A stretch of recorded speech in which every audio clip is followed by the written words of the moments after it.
Une entrée artistique au rythme du kaka de l'Ouémé et du teke du Borgou.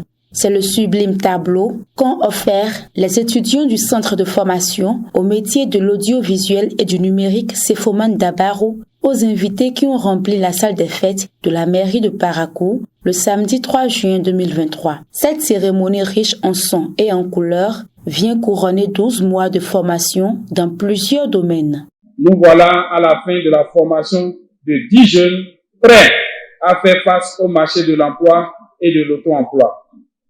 Ils ont été formés aux métiers tels que le graphisme, le cadrage, le montage, l'infographie, la photographie, le développement web, l'initiation aux métiers du journalisme tels que la presse écrite, la radio, la télévision et les nouveaux médias.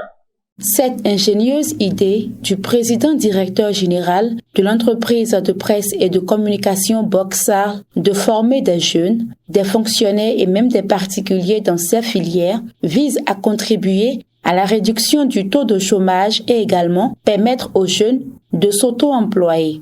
Ce n'est qu'un secret de polichinelle que l'audiovisuel et le numérique constituent l'avenir du monde de l'emploi au regard de l'avancée technologique et des nouveaux métiers qu'il engendre.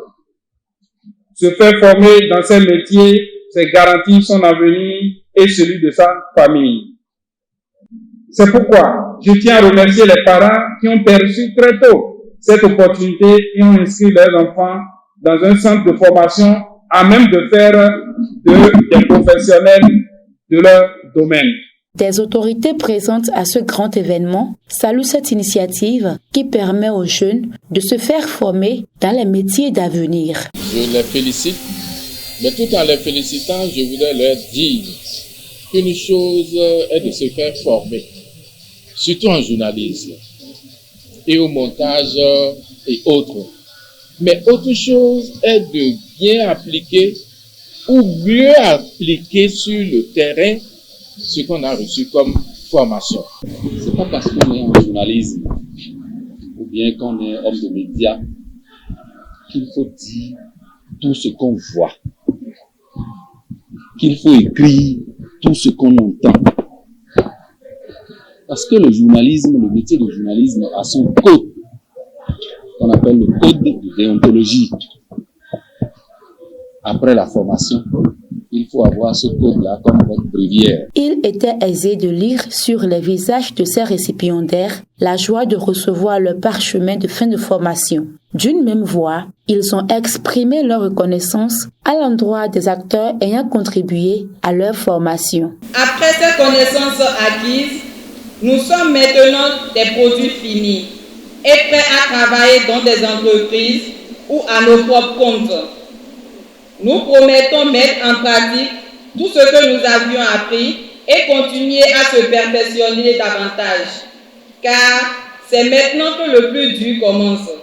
Chers parents et invités, inscrire son enfant au Sefoman Dabarou lui permettra de s'installer à son propre compte après sa formation. Parrain de cette deuxième promotion, le colonel Francis Kotobien, félicitant les récipiendaires pour avoir été formés dans les métiers de l'audiovisuel et du numérique, l'homme ne compte ménager aucun effort pour accompagner ses étudiants de la deuxième promotion du Sefoman Dabarou. Chers récipiendaires, les diplômes que vous venez de recevoir aujourd'hui marquent le début de votre insertion dans la vie active.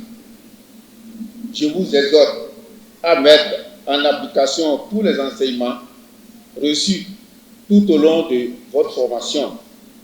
Pour ce qui me concerne, je m'engage à vous accompagner à la hauteur de mes capacités pour vous permettre de vivre de ce métier que vous venez d'apprendre.